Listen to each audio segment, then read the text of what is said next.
Hello, welcome to Kawai's YouTube channel.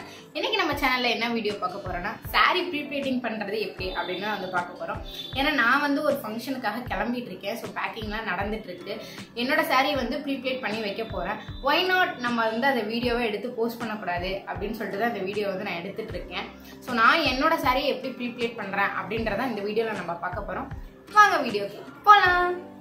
So இந்த saree தான் வந்து நம்ம இன்னைக்கு ப்ரீப்ளீட் பண்ண போறோம். ஒரு பியூர் பட்டு saree இது ஆக்சுவலி. ஸோ எனக்கு வந்து ப்ரீப்ளேட் பண்ணி வச்சுட்டா எனக்கு அந்த டைமுக்கு வந்து எனக்கு ரொம்பவே ஹெல்ப்ஃபுல்லாக இருக்கும். ஸோ நான் இதை எப்படி வந்து ப்ரீப்ளேட் பண்ண போகிறேன் அப்படின்றத வந்து நான் உங்களுக்கு இன்னைக்கு காமிக்க போகிறேன். ஸோ ஃபஸ்ட்டு வந்து முந்தானதான் வந்து ப்ளீட்ஸ் எடுக்க போகிறோம். ஸோ நீங்கள் வந்து லீனாக இருக்கீங்க அப்படின்னா வந்து ஒரு 10 ப்ளீட்ஸ் வரை எடுத்துக்கலாம். இதே வந்து நம்ம கொஞ்சம் சப்பியாக இருக்கும் அப்படின்னு நினச்சிங்கன்னா நீங்கள் வந்து ஒரு 8 ப்ளீட்ஸ் வரை எடுத்துக்கலாம். இந்த மாதிரி ப்ளீட்ஸ் இருக்கிறது வந்து 2 டைப் இருக்கு. இது ஒரு மெத்தட் இருக்கு, இன்னொரு மெத்தட் இருக்கு. அது நான் வந்து என்னன்னு சொல்லிட்டு இன்னொரு வீடியோல கூட நான் சொல்றேன். ஸோ 2 டைப் இருக்கு. உங்களுக்கு இந்த மாதிரி வந்து ப்ளீட்ஸ் எடுக்கல. ஏன்னா ஒரு சிலருக்கு வந்து பாத்தீங்கன்னா இந்த saree கட்டுறதுலேயே இருக்கிறதுலேயே ஒஸ்டானது என்ன தெரியும் கேட்டீங்கன்னா இந்த மாதிரி நம்ம ப்ளீட்ஸ் எடுப்போம். இந்த இடத்துக்கு நம்ம கட்டுறது இருக்கும் பாத்தீங்களா, லைக் இப்படி வரது இருக்கு பாத்தீங்களா, இது வந்து இப்படி திரும்பிக்கிட்டு வரும். என்னடா இது அப்படின்னு கடுப்பா இருக்கும். ஏன்னா நானும் அப்படிதான். எனக்குலாம் வந்து ஸ்டார்டிங் வந்து புடவை கட்டவே தெரியாது. நான் ஃபர்ஸ்ட் கட்டும் போது எனக்கு இப்படிதான் வரும். சில டைம் வந்து ரொம்ப அவசரத்துலலாம் என்ன பண்ணுவேன்னா நானே வந்து இப்படி திருப்பிலாம் விட்டுப்பேன். இப்படி திருப்பிலாம் நானே விட்டுட்டு கட்டிட்டுலாம் போயிருக்கேன். ஸோ அதுக்காக தான் சொல்கிறேன். அந்த மெத்தட் வந்து உங்களுக்கு இன்னுமே ஈஸியாக இருக்கும். ஸோ அதை நான் எப்படின்னு சொல்லிட்டு இன்னொரு வீடியோவில் சொல்கிறேன். ஸோ இப்போ ஒரு சேஃப்டி பின் வச்சு இங்கே கரெக்டாக நான் ஒரு பின் பண்ண போகிறேன். ஸோ நீங்கள் வந்து பிஃபோராகவே வந்து சேஃப்டி பின்லாம் எடுத்து ஓப்பன் பண்ணி வச்சுக்கோங்க. ஏன்னா நம்ம ஒரு அவசரத்தில் பண்ணும்போது அது இதாக இருக்காது, அப்போ தான் நமக்கு டென்ஷன் ஆகும். அதனால் எல்லாமே ஃபஸ்ட்டே ஓப்பன் பண்ணி வச்சுருங்க. அதே மாதிரி புடவைக்கு தகுந்த மாதிரி தான். ரொம்ப நல்லா ஒரு மாதிரி பட்டு சாரியில் வந்து அந்த புடவை வந்து பின்னு வந்து ஏறாது. ஸோ அதுக்கு தகுந்த மாதிரி நீங்கள் வந்து பின் வந்து ரெடி பண்ணி வச்சுக்கோங்க. அந்த டைமுக்கு இல்லைனா கொஞ்சம் நமக்கு டென்ஷன் ஆகிடும்னு வச்சுக்கோங்க. அதுக்காக தான் வந்து இதுக்கப்புறம் நமக்கு என்னோடது வந்து பார்டர் கொஞ்சம் பெருசுன்றனால அந்த பார்டர் கொஞ்சம் அழகாக தெரியணும் அப்படின்ற மாதிரி தான் நான் வந்து ப்ளீட்ஸ் எடுக்க போகிறேன். ஸோ இப்போ வந்து பார்த்தீங்கன்னா நான் இந்த மாதிரி கொஞ்சம் லென்த்துக்கு ஒரு பின் வந்து பின் பண்ண போகிறேன். ஏன்னா அப்போ தான் உங்களுக்கு வந்து அந்த மடிப்பு வந்து கலையாமல் இருக்கும். இல்லைன்னா வந்து மாறி கன்ஃபியூஸ் ஆகிடுவோம். நான் கன்ஃபியூஸ் ஆகிடுவேன். நீங்கள் எப்படி நினைக்கிறேன்? ஸோ பின்னாடியும் வந்து கரெக்டாக பார்த்துக்கோங்க. நான் வந்து என் முட்டி வரையும் தான் வந்துட்டு முந்தான விடுவேன். சிலர் வந்து கீழே உரசுற வரையும் விடுவாங்க. ஸோ எனக்கு வந்து அது கம்ஃபர்டபுளாக இருக்காது. ஸோ நான் என்னோட முட்டிக்கு கொஞ்சம் 1 இன்ச் கீழே வரையும் தான் நான் வந்து விடுவேன். ஸோ அதுக்கு ஏற்ற வரையும் நீங்கள் வந்து இங்கே வந்து கீழே விட்டுக்கலாம். முந்தான எப்பயுமே எடுக்கும்போது ஒரு இது மட்டும் நீங்கள் கரெக்டாக நோட்டீஸ் பண்ணிக்கோங்க. இந்த கீழே இருக்க இந்த உள்ள நம்ம இப்போ எடுத்திருக்கோம் பார்த்தீங்களா, எத்தனை ப்ளீட்ஸ் எடுக்கிறோமோ இது 2 சைடுமே வந்து ஈவனாக இருக்கணும். இல்லைன்னா நம்ம இங்கே செக்யூர் பண்ணதுக்கப்புறம் இந்த சைடில் இருக்கிறது மட்டும் இப்போ பாருங்கள் இந்த மாதிரி இப்படி அசிங்கமாக வந்துடும். அது பார்க்குறதுக்கு கொஞ்சம் வந்து ஆக்வர்டாக இருக்கும். ஸோ நல்லா இருக்காது. ஸோ அது மட்டும் கொஞ்சம் கரெக்டாக நீங்கள் பார்த்துக்கோங்க. வந்தீங்கன்னா இதான் ப்ளீட்ஸு. நீங்கள் வந்து இது வந்து இன்னுமே கொஞ்சம் சின்னதாக எடுத்துக்கலாம். நான் ஏன் பெருசாக எடுத்திருக்கேன்னா எனக்கு வந்து இந்த பார்டர் வந்து பெரிய பார்டர் வந்து எனக்கு பிடிக்கும்.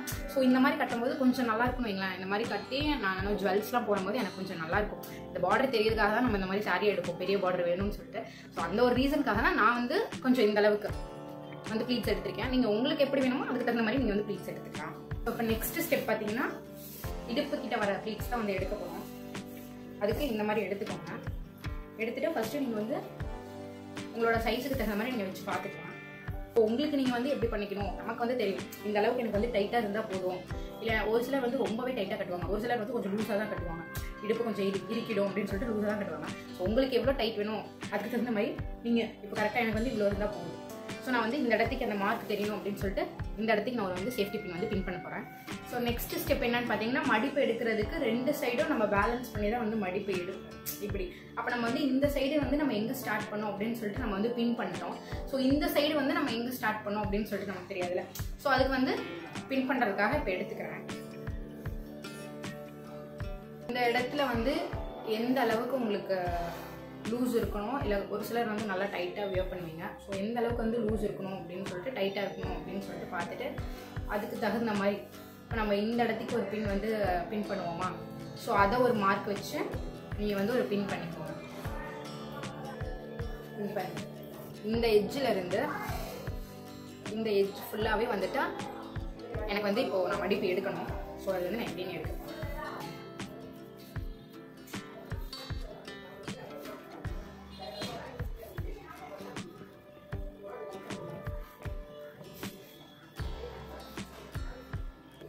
பின் இங்கே இருக்குன்னா நீங்கள் ஓரளவுக்கு வந்து விட்டுக்கலாம் கிளாத்து, ஏன்னா நம்ம உள்ளே வந்து இன்செர்ட் பண்ணோம். ஸோ நான் இப்போ வந்துட்டு இந்த மாதிரி பின் பண்ணியிருக்கேன், கொஞ்சம் கொஞ்சம் கேப் விட்டு லைக் இந்த மாதிரி இங்கே வந்து ஒரு பின் வந்து பண்ணியிருக்கேன். இந்த மாதிரி நீங்கள் பண்ணும்போது இப்போ மேரேஜ் ஃபங்க்ஷன்லாம் வந்து பியூட்டிஷியன்லாம் வந்து இப்போ உங்களுக்கு வந்து சாரி வந்து கட்டி விடுறாங்க பார்த்தீங்களா, அந்த டைமில் வந்து அவங்க இப்படி தான் கட்டி விடுவாங்க. அது பார்க்க உங்களுக்கு நல்லாயிருக்கும், ஒரு ஷேப்பும் வந்து உங்களுக்கு கொடுக்கும். ஸோ நம்ம வந்து அந்த மாதிரி வந்து பண்ணிக்கலாம். இப்போ என்னது வந்து பார்க்க உங்களுக்கு வந்து கொஞ்சம் கிளம்ஸியாக இருக்கும். ஸோ நான் அயன் பண்ணனா அது வந்து நீட்டாக ஆகிடும். ஸோ இதே மாதிரி வந்து அனதர் ஒன் எண்டு வந்து அதே மாதிரி பண்ண போகிறோம். வந்து அனதர் ஒன் சைடு வந்து அதே மாதிரி ஒரு பின் வந்து செக்யூர் பண்ணிக்கிறேன். ஸோ இப்போ வந்து பார்த்திங்கன்னா உங்களுக்கு தெரியும், ஒரு சைடு வந்து நான் இங்கே ஃபுல்லாகவே ப்ளீட்ஸ் எடுத்து இங்கே பின் பண்ணியிருக்கேன். ஸோ அதே மாதிரி ப்ளீட்ஸ் எடுத்து எண்டுலேயும் வந்து கொண்டாந்து நான் முடிச்சிருக்கேன். ஸோ இப்போ வந்து பார்த்திங்கன்னா அயன் பண்ணிக்கோங்க.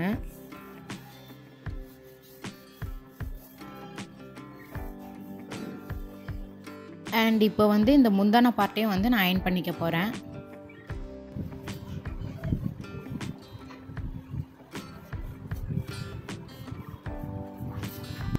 ஸோ இப்போ ரிமைனிங் இருக்க இந்த கிளாத்தில் என்ன பண்ண போகிறோன்னா, அந்த ப்ளீட்ஸ் எடுத்துருக்கோம் பார்த்தீங்களா ஹிப் சைடு, அந்த ப்ளீட்ஸோடய வந்து இதையும் வந்து நான் அப்படியே ஃபோல்ட் பண்ணி வைக்க போகிறேன்.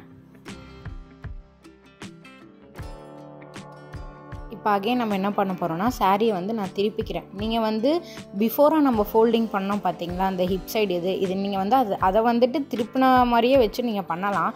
பட் எனக்கு வந்து அது அந்த மாதிரி வராது. அதனால் நான் வந்து அதை வந்து ஃப்ரண்ட்டில் வச்சுட்டு இந்த முந்தானை பார்ட்டிஷனை வந்து நான் பேக் சைடு திருப்பி வச்சுட்டு பண்ணுறேன். நீங்கள் ஒரே இதாக கூட பண்ணலாம். எனக்கு அது கரெக்டாக வரல அப்படின்றனால நான் இந்த மாதிரி மெத்தட் யூஸ் பண்ணிக்கிறேன்.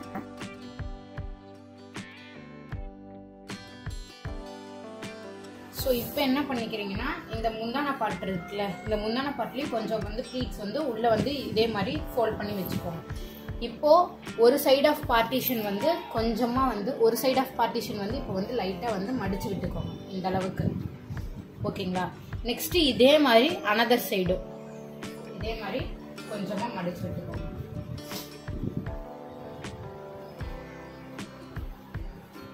ஓகேங்களா? இப்போ மெயின் இது என்னன்னு பார்த்தீங்கன்னா, இப்போ நம்ம இனி ஃபோல்ட் பண்ண போகிறோம்ல, இந்த ஃபோல்ட் பண்ணுறதும் இந்த எட்ஜ் இருக்குல்ல, இதுவும் வந்து ஈக்குவலாக இருக்கும். ஸோ அதுக்கு தகுந்த மாதிரி இப்படி ஃபோல்ட் பண்ணிக்கோங்க. ஓகேங்களா? தெரியுதுங்களா? இப்போ சேம் இதே மாதிரி இந்த சைடு அதே மாதிரி இந்த பார்ட்டிஷன் இங்கே இருக்குது பாருங்க, இந்த இதுவும் இப்போ நான் ஃபோல்ட் பண்ணுறது வந்து ஈக்குவலாக கரெக்டாக போகும். இப்போ தான் உங்களுக்கு வந்து இங்கே வந்து கிளம்ஸியாக தெரியாதுன்னு வைங்க. ஸோ இந்த மாதிரி இப்போ பண்ணிட்டேன் பார்த்தீங்களா? இப்போ என்ன பண்ணுறீங்கன்னா, இந்த முந்தான பார்ட் இங்கே இருக்குல்ல, இதை வந்து இந்த சைடு கொண்டு வந்துக்கோங்க. ஸோ கொண்டு வந்துட்டேன். இப்போ எக்ஸ்ட்ரா இங்கே இருக்குது பாருங்க, இதை அப்படியே வந்து ஃபோல்ட் பண்ணிக்கோங்க கொஞ்சம் கொஞ்சமாக. ஸோ கொஞ்சம் கொஞ்சமாக வந்து இப்படி ஃபோல்ட் பண்ணிக்கோங்க.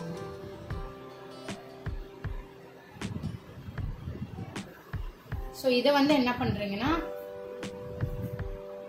இதை வந்து அப்படியே இதுக்குள்ளே இந்த இதுக்குள்ளே இன்செர்ட் பண்ணிடுங்க. இப்போ பார்த்தீங்கன்னா இதுதான் இந்த சைடு. ஸோ இப்போ வந்து நீங்களே பார்த்துருப்பீங்க, ஆக்சுவலி இதுதான் அவுட்புட். தெரியுதா உங்களுக்கு? இந்த இடம் ஏன் வந்து எனக்கு இப்படி கிளம்ஸியாக இருக்குன்னா, நான் வந்து ப்ளவுஸ் வந்து அந்த பார்ட்டிஷனை வந்து நான் இன்னும் வந்து ஸ்டிச் பண்ணல. ஸோ அதனால் வந்து எனக்கு இப்படி இருக்குது. அந்த இதை வந்து ஓரடிக்காதனால இந்த இடம் வந்து எனக்கு கசகசன்னு தெரியுது. ஸோ அது எனக்கு மேட்டர் கிடையாது. எனக்கு தேவை வந்து முந்தானையும் கீழே அந்த இது வந்து ஹிப்பு கிட்ட வர அந்த ப்ளீட்ஸும் வந்து எனக்கு நீட்டாக இருந்தால் போதும். ஸோ இப்படி தான். ஸோ நான் வந்து கரெக்டாக பண்ணியிருக்கேனா அப்படின்னு கேட்டிங்கன்னா கிடையவே கிடையாது. நானும் வந்து பிகினர் தான். ஸோ நான் எனக்கு தெரிஞ்ச மாதிரி தான் என்னோட சாரியை வந்து நான் ப்ளீட் பண்ணி வச்சுப்பேன். ஏன்னா நம்ம வந்து இதே வந்து ஷாப்பில் கொடுத்தோம்னா 500லேருந்து 1000 rupees வரையும் வந்து உங்களுக்கு சார்ஜ் பண்ணுவாங்க ப்ளீட்டிங் வந்து பண்ணி கொடுக்கறதுக்கு. ஸோ நான் அதில் ஏன் நான் போய் அமௌண்ட்டை வந்து கொடுக்கணும், நம்மளே வந்து அதை சேவ் பண்ணலாம்ல. இப்போ ஒரு பிஃபோராகவே நமக்கு தெரிஞ்சிடும் எப்போ எந்த டைமுக்கு நமக்கு ஒரு அக்கேஷன் இருக்குது, ஃபங்க்ஷன் இருக்குன்றது நமக்கு பிஃபோராக தெரிஞ்சிடும். அப்போ வந்து நீங்கள் இதை வந்து முன்னாடியே கூட நீங்கள் பண்ணி வச்சணும். இந்த மாதிரி நீங்கள் பண்ணி வைக்கிறது வந்து 2 month வரையுமே உங்களுக்கு வந்து நல்லாயிருக்கும். எந்த ஒரு இதுவும் கசங்காமல் எதுவுமே இல்லாமல் 2 month வரையுமே நல்லாயிருக்கும். ஸோ டக்குன்னு நீங்கள் வந்து ஒரு திடீர்னு ஒரு ஃபங்க்ஷன் போகணும் அப்படின்னா வேணால் உங்களால் முடியாது. அதுவும் நீங்கள் ட்ரெயின் பண்ணிகிட்டே இருந்தீங்க, நீங்கள் ரெகுலராக வந்து இந்த மாதிரி ப்ரீப்ளீட் பண்ணி கற்றுக்கிட்டே இருந்தீங்க அப்படின்னா அது வந்து உங்களுக்கு ஈஸியாக வந்துடும். இல்லை நீங்கள் இப்போ தான் பிகினரு அப்படின்னு சொன்னால் கொஞ்சம் கஷ்டமாக தான் இருக்கும். ஸோ நீங்கள் இந்த மாதிரி பண்ணி வச்சுக்கிறது என்ன கேட்டால் நல்லதுன்னு தான் நான் சொல்லுவேன். என்னோட இது நம்ம வீட்டிலே ஓனாக கற்றுக்கிறதும் நல்லதுன்னு தான் சொல்லுவேன். ஸோ இந்த மாதிரி வந்து நிறைய வீடியோஸ் பார்க்க மறக்காமல் நம்ம சேனலை சப்ஸ்கிரைப் பண்ணிக்கோங்க, லைக் பண்ணிக்கோங்க, கமெண்ட் பண்ணிக்கோங்க, அப்படியே உங்கள் ஃப்ரெண்ட்ஸ்க்கும் சொல்லி ஷேர் பண்ணிக்கோங்க. Until then, bye from Kawai's Lifestyle.